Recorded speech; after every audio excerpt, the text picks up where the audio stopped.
With just a week to go until Election Day, misinformation online is making it harder for voters to know what's real and what's not this time around. So our Southern Utah correspondent, Cannon Sechrest, he spoke to some St. George locals about how this is impacting conversations and their trust in media. From political memes to video clips that look like they've been altered, it's becoming tougher for voters to decide what to believe is true and what is not.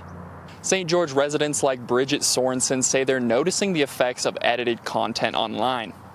I'm seeing a lot of misinformation. I'm not all over the internet currently, from everything from, of course, regarding the campaign and even editing out to the point that the narrative is changed and out of context so that the consumer of the media sometimes doesn't get the full story.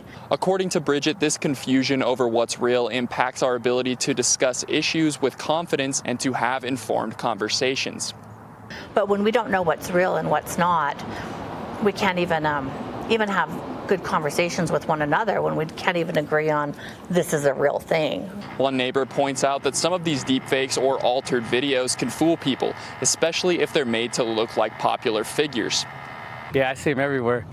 I've seen some with like a fake Joe Rogan voice. It's like the mouthing and everything's off, and I don't know, it's easy to tell, but I feel like some people are always in the comments and they're always like, oh man, I can't believe this or that, but yeah, it can get some people. Experts say the best way to stay informed is to verify sources and watch for red flags in content that feels too extreme or too perfectly fitting with a certain narrative. If this doesn't seem like right, or if it's reinforcing a narrative that's out in the larger ether that people are saying there's all these people being registered, right, then you should, basically everybody's antenna has to be fully up right now. But if you think it's fake or you have a sense that it's fake, then you got to do a little more research to find out. With the election just around the corner, taking a closer look at the information we see and sharing only what we know to be accurate can help reduce misinformation. Reporting in St. George, Cannon Sechrest, ABC4 News.